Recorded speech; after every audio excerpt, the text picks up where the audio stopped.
Welcome to Aging on the Suncoast. I'm your host, Jason Martino. It's not new knowledge that our communities in Pinellas and Pasco counties are aging at an unprecedented pace. With close to 1.5 million people aged 0 to 99 living in both counties, who wouldn't want to live lifelong in these beautiful and dynamic communities they help build? Thriving and living independently for all ages has its challenges, though. Enter age-friendly communities. The Area Agency on Aging of Pasco and Pinellas supports communities that promote and plan for successful aging in place. Today, that means the cities of Clearwater, Dunedin, Newport Richey, St. Petersburg, and Pinellas County. On today's show, we've invited Laura Cantwell, the Associate State Director of Advocacy and Outreach with AARP Florida, and Daisy Rodriguez, the Director of Pinellas County Human Services.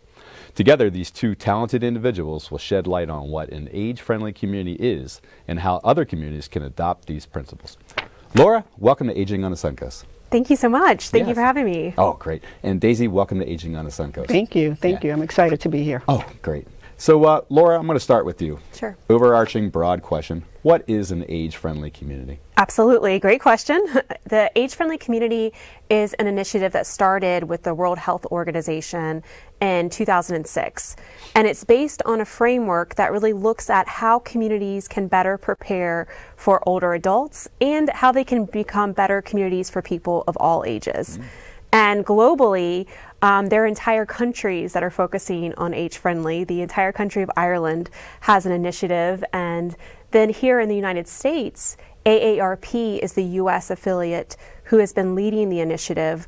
We started in 2012 and started working with communities across the United States. We started with 10 pilots, and today we have over 430 communities that are engaging in this work across the U.S. That's phenomenal. So global, yes. Nationwide, in Florida, right? Correct. How many communities are in Florida that are working on this initiative? When we started in Florida, we had started in 2016 with 3.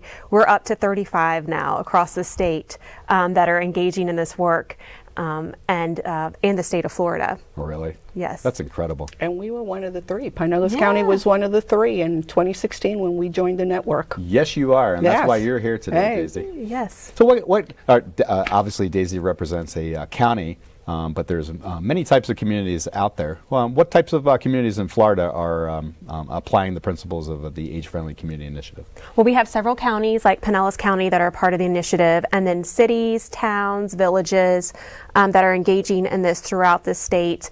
And then I mentioned in April of last year, the state of Florida joined the initiative. We were the 4th state in the nation to become designated as an age-friendly state, and kind of led the way for that. We now have over 6 states that are engaging in that work right now, and it's being led through the Department of Elder Affairs, through the Secretary, is leading the initiative here in Florida. Yeah. But it sounds like the governor is also a big proponent of Absolutely, absolutely. We joined, and thanks to the governor's support of this work and to really ensuring that Florida is a place that people can live and live well. Yeah, you're right. You're exactly right. So if how do they start the process on even investigating what the Age-Friendly Community Initiative is? So if a community is interested in joining the Age-Friendly Initiative, one of the first things that is required is to make sure that you have buy-in from the highest elected official. So, for example, in the county, the Board of Commission, and a city, your mayor, for Florida, the governor, but to make sure that that highest elected official is interested in pursuing this work. And then once you have that commitment from your elected official, making sure you have some folks on the ground that are going to work together as a coalition to make sure it's moving forward. Yeah, and Daisy, I guess that the highest elected official would be the chair of the... It was the chair of the Board of County Commissioners, yes. That's it's pretty neat that they would adopt these principles and apply it like that. So one of the buzzwords I've heard during some of my participation with age-friendly stuff is AARP's Livability Index. Can you tell us a little bit about what that is? Absolutely. Our Livability Index was really developed as a toolkit for counties, cities to use to see how well they're doing in terms of age friendliness. So it's based on 7 different areas, such like it looks at like parks. How close is a park to your home or to your city? And when the index was first launched, it was really unique in that it's the first data set that will give you a score for livability all the way down to the neighborhood, city, and up to the county level. So you can really look at it in several different ways to see how your own neighborhood is doing. So for those at home, if they're interested in pulling out your phone and looking at how your neighborhood's doing, you can just type in your address or your zip code and it'll give you a score to see how you're doing. And then we take that score and update it every few years so you can do a comparison to see how you're improving over time. Okay, that's a good barometer to almost like metrics in some ways. Exactly. So here's your baseline with the index, and then we've done these types of things in our community to improve them, and we can go back a couple of years later and see how that went. And a lot of people have even used it because you can compare neighborhoods, you can compare cities. So it's also a good thing to use if you're looking at, looking at different places across your city to see how they're doing, or someone that's interested in moving. It's a good toolkit to use as well. Actually, just sparked some interest because I am thinking about moving, and now I'm going to go there and use that as well. Another buzzword that we use in the age-friendly community initiative is the domains of livability. What are those? So when the Age-Friendly Initiative began, it was based on a framework from the World Health Organization. And that framework is looking at what they call 8 domains of livability. So it's focusing on the built environment. How is your housing, transportation, outdoor places, your parks, your outdoor buildings? How are they prepared for older adults? And then it looks at the social environment. So looking at social respect, inclusion, social participation, what kind of things are happening out in community, which Florida does an amazing job for that, and here in Pinellas as well. And then looking at what opportunities are there for civic involvement, for employment, for volunteerism. How can you really get involved in your community? And then it also, the domains are looking at kind of overarching themes like communication. How are we communicating about this services that we have, and also healthcare? Do you have access to healthcare? Do you have a way to stay healthy and fit in your community? Yeah, I know a little bit about the 8 domains, and so thank you for explaining that. Our audience has got a good description of what it was. And if I could just jump in please. For a quick second. Yes. So yes. The 8 domains, but Pinellas County also decided that it was important for us to add 2 additional domains. One is public safety and security, and the other one, living in Florida, is around emergency management. Do you think emergency management is important in Florida, Daisy? Critical. And I also understand that there are other counties and other municipalities that are looking at adopting that emergency management domain as well as part of their action plan. Sounds like you've come up with the best practice that other folks could look at too, huh? Well, it has been touted as a best practice by AARP. Good. Be proud of it. Yeah. Thank you. The Area Agency on Aging, we did a pretty large survey. We just finished it up in November of last year. The community assessment of older adults. We did it in Pasco and Pinellas County using a pretty highly regarded group out of Colorado. And the framework for that survey was parallel with the 8 domains of livability. So that's how much we respect AARP's and the World Health Organization's vision, really, to take a look at those 8 sections on there. We did not add anything. Actually, I think we did add a couple more questions when it came to emergency management on there as well. Actually, we did. We were working on the steering committee, and we did want to make sure that we included some of those questions related to the domain on emergency management. Which is so important here in Florida, across the state. Like you said, a lot of communities are also looking at that domain. Mm-hmm. Mm-hmm. So obviously other communities, they don't just have to stick with the 8 domains of livability. They can expand, and they can do whatever they want to do with that, right? Correct. They can expand, as we heard from Pinellas County, has added a few domains. They can also, focused on just a few. So the 8 is a framework, but you can also focus on whichever few of those domains really make sense in your community. So for example, I know across Florida, we hear that transportation and housing are 2 big issues the whole state is focusing on. A lot of communities do look at those, but they may also collapse some of the social domains into one area and really look at what makes a welcoming community. So it really fits what the community is focused on and what they're working on. Yeah, and because you have so much responsibility really within the state, Laura, to work with these communities over there. You have some understanding of what happens at the national level. Are you seeing those two types of things coming, being pretty consistent, the housing and the transportation? Absolutely, Yeah. absolutely. I think nationally everybody's looking at how can we make sure we have appropriate housing, affordable, accessible housing for people of all ages. It's a really big national issue. And then particular transportation. Do we have safe roads? Do we have different transit options? Yeah. Are really two big issues. And then something that's really fun to me and that we're seeing a lot more is looking at outdoor spaces and how do we make those more intergenerational. So parks that are not just for children, but they're also for older adults as well, where they have fitness equipment or they have activities that are happening. And I happen to have a good amount of knowledge that AARP was instrumental for one of those parks in St. Petersburg. Yes, yes. This year, last year in 2019, it was AARP's 60th anniversary. Oh, congrats. And as part of that, we installed fitness parks across the U.S. And St. Pete was the first community to get a fitness park. And it's equipment that's really made for adults to use, that they can get out and exercise and engage with each other. That's awesome. Yeah. And congratulations on your 60th. Thank you, too. thank you, yes. You're too young to be 60 years old. So these communities, let's say that they really like the Age-Friendly Community Initiative. They want to put it in play. There's a formal process to that. Do they have to do it alone? Or is AARP, do they assist them through the process? This is definitely an initiative that's all about partnerships. You can see that in Pinellas and in St. Pete. So AARP is there to help guide the way. We have a lot of resources that talk about how do you approach this work, who are some community partners that make sense, and we have several here right now. The Area Agency on Aging has been a huge partner across the state with this work, and then also looking at other partners, your city, your county, universities. In St. Pete, we've worked with St. Pete College.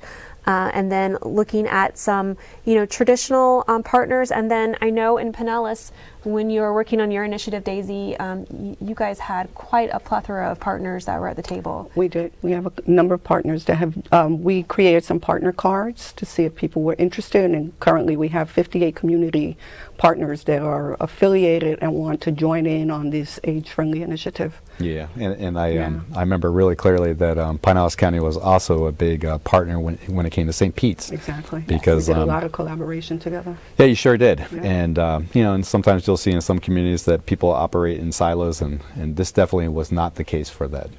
And I just want to add that from the AARP website, the toolkits that they provide, the resources that they provide, really, really was very instrumental when we were getting started with the initiative. That's a great point, and I think when we go to break, we're going to talk about. We'll have some graphics up there to kind of highlight AARP's website and some of those tools that may be on it.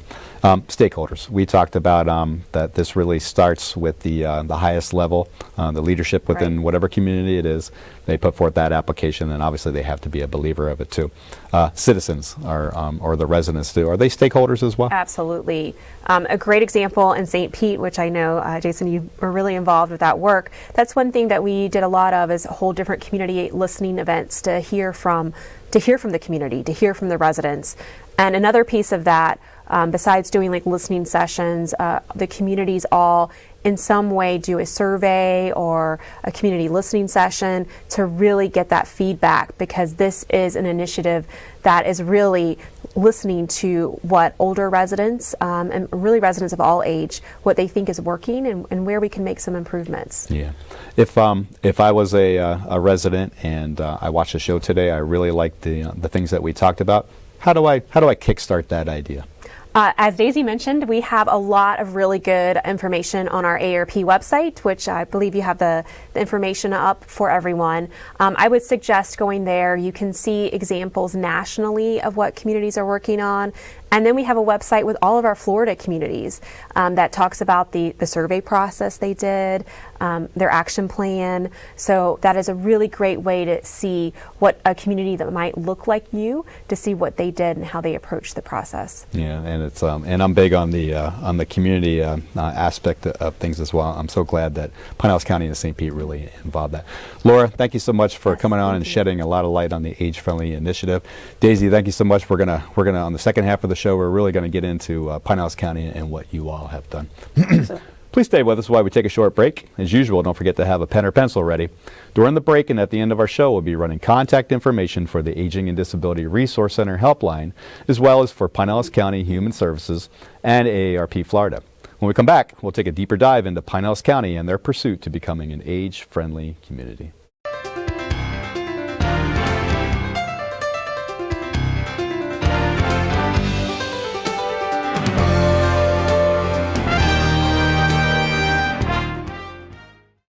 Many of us don't want to believe that elder abuse, neglect, or exploitation can happen to a family member, a friend, or even ourselves.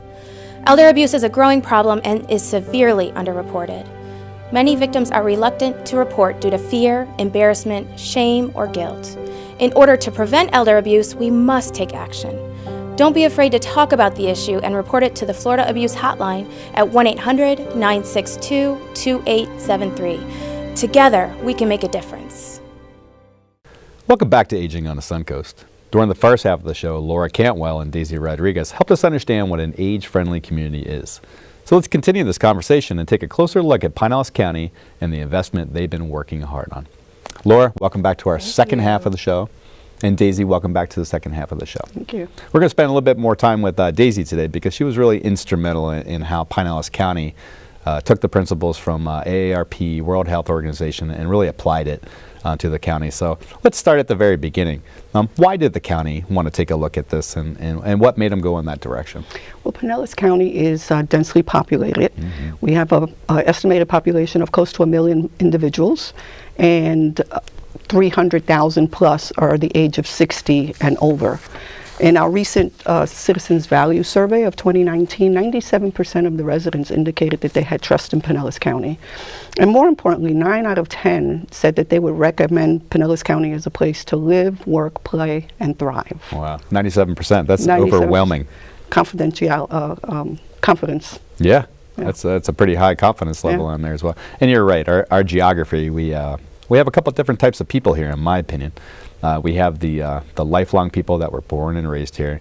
You have folks that have moved here from other areas of the country and they just love it here. And then we have our almighty tourists that brings a lot of our economy into play here, and they come back all deserving to delve themselves into the principles of age-friendly, or not even know it, but just experience the positivity of that. Yeah, it's definitely a wonderful place to live. Yeah. Did Pinellas County, we were talking about earlier on the show, about the livability index. Did Pinellas County use that as a tool to? So we did not. We took a different approach. Mm-hmm. So rather than looking at the livability index, what we did was we did an internal inventory, if you will.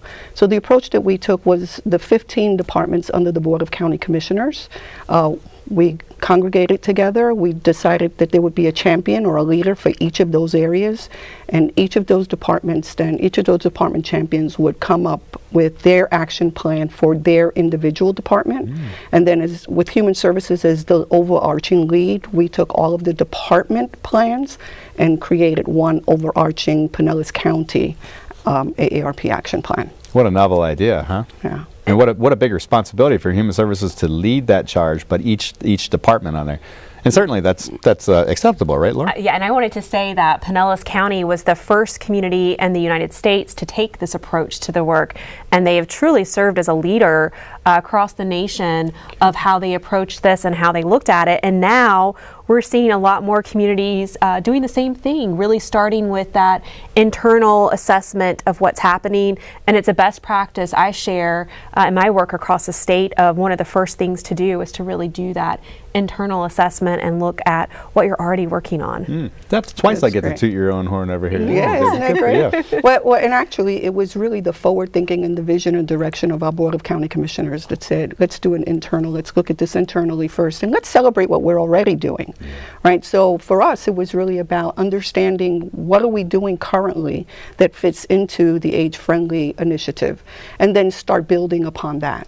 That's such a great point to take stock and highlight and celebrate the things that you're already doing as well. We did the same thing in St. Petersburg.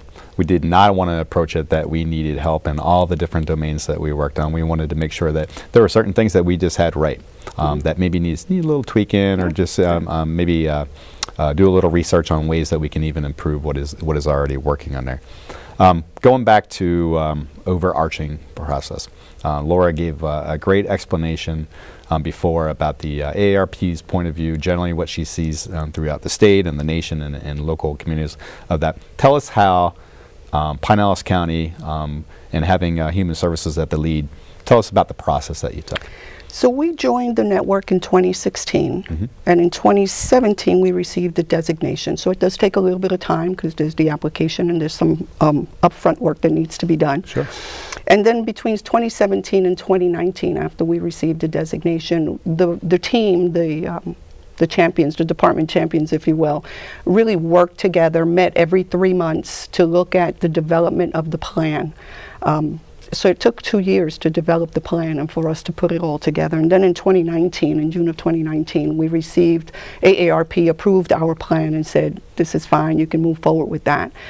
So we're now at the implementation stage. So we're taking our plan and we're working and doing what we said we were going to do, each of the areas. We continue to meet on a quarterly basis with each of the department champions, just to assess where we are and to make sure that we're continuing to move our processes forward. Cool. So you mean that this wasn't just a beautiful plan that is going to collect a little bit of dust on a shelf somewhere? It absolutely was not intended to be that, and the focus is that it has to be something that is actionable and something that we will be measuring and looking at where the successes are. So it is also fluid, so that we can make tweaks and adjustments as we're moving along and as we continue to learn. I'm proud of you. Let me just, if I can, I just want to add also that over the 2 years that we were creating the plan, we also did listening sessions. We went to a lot of the senior centers and got their input. We have an online survey that if you go to our website, residents will be able to complete that survey. It's not too late to give us information, so we're happy to accept that and receive that as well. Yeah,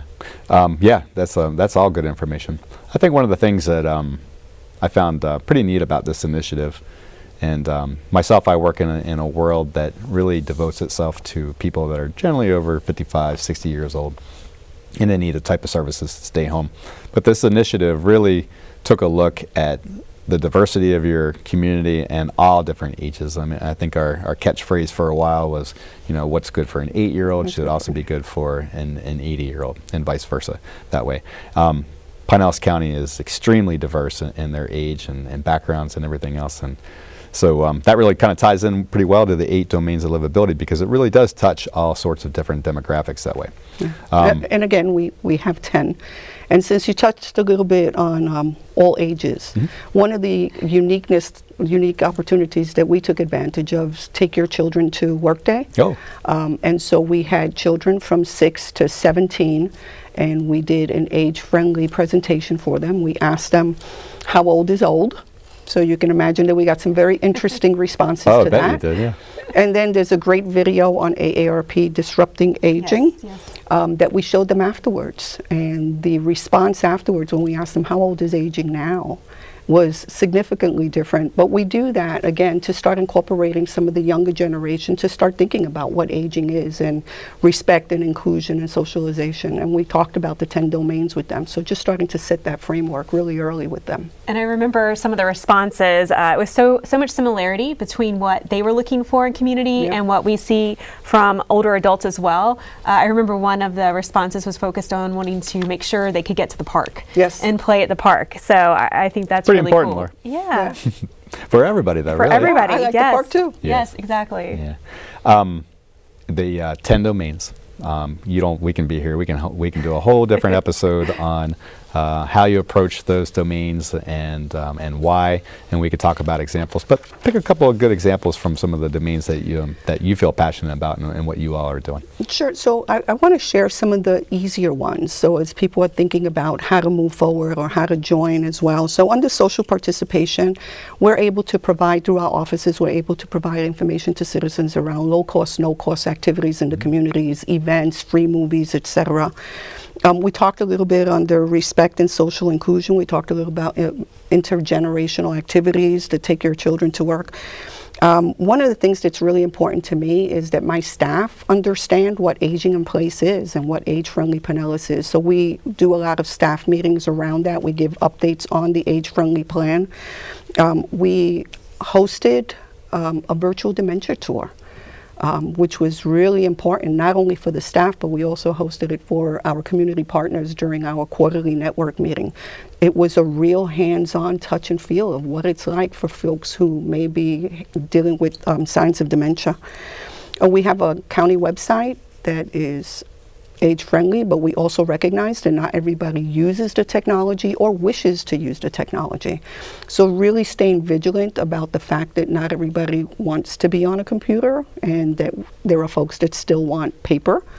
So we've done that. There's a lot of work around protection and scam and fraud and making sure that all folks, but especially some of our more vulnerable seniors, are aware of some of the fraud and scam that does take place, unfortunately. Well, how comprehensive. You really took a look at a lot of different things and applied them. Yeah, and that's just to name a few. I mean, one of the other things that I think is really important, really easy, and something that we sometimes overlook is we created our paperwork now. The font is a little bit bigger in our offices. So it addresses some of the aging that takes place with our vision. Kind of like my questions there. Myself included, yeah. Is that pretty consistent to what you're seeing around the state, Laura? It is, and as we mentioned earlier, the adding in the emergency management is definitely something that we're seeing across the state, particularly post hurricane season here in Florida, really focusing on how can we make sure we're getting information out to older residents about for their safety and what resources are available. Yeah. And if I can just add to that, you know, we work very closely also with emergency management, which is one of the departments under the Board of County Commissioners, working with a lot of the mobile home parks and a lot of the 55 community, well, a lot of them are 55 plus communities, and prior to hurricane season is making sure that they have the information and they are prepared for hazards and that they know their zone and they know that they may need to evacuate. So we do a lot of canvassing together to ensure that people have the information that they need around emergency management. That's really great. Certainly the residents that live in Pinellas County are currently and will continue to benefit from some of the changes that you and your teams through all the departments through Pinellas County that are working on right now. Pinellas County obviously has to have a return on their investment from looking into this too. What does that look like? Well, I think some of it is recognizing and increasing the awareness about what aging in place is, right? And people's opportunity and willingness to want to stay in their own communities. There's a real investment there. Long-standing residents, there's a history and the heritage that is there that is, you know, beyond valuable when you think about building communities and how communities stay sustainable. There's also, you know, the tourism, and there's stability and sustainability around the communities. Yeah, and neat stuff. Laura, we have maybe 30 seconds left before we're going to wrap up this pretty neat show here. Any communities in Florida that has that really standing out as a leader like Pinellas County? I guess I think like Sarasota, you know? Yeah, Sarasota, which was the first community to join. They have some great examples of work that they're doing down in Sarasota. And they have a website too, Age Friendly Sarasota, where you can look to find out more. And then also I would say Miami-Dade County has been a real leader. For example, they developed a park guide on what makes an age-friendly park. So that's another great place to look at examples. And I know Dr. Kathy Black, she's been a real leader with you around the state to kind of help other communities. And if I could just quickly add that we actually looked at both Sarasota and Miami when we were embarking on creating our age-friendly plan as well. Yeah, it was very helpful, yeah. And why not, if they have great ideas. Sure. Laura, really happy that you're able to come on our show today. Daisy, thank you so much for coming on our show today and expressing so much good information about what you all are doing and our community is actually doing. We hope you enjoyed this month's broadcast. We also hope this episode sparked your interest as a leader in your community to research and advocate for communities to adopt the principles you heard about today. Pinellas, Pasco, and all the communities within are not only places of destination, yet they are exceptional places to call home for a lifetime. We'll see you next month, and until then, please enjoy the spaces that bring you joy and pay it forward for the next generation.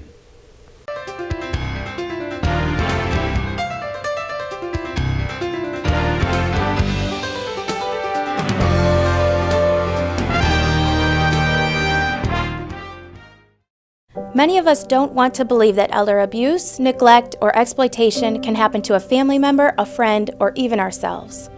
Elder abuse is a growing problem and is severely underreported. Many victims are reluctant to report due to fear, embarrassment, shame, or guilt. In order to prevent elder abuse, we must take action. Don't be afraid to talk about the issue and report it to the Florida Abuse Hotline at 1-800-962-2873. Together, we can make a difference.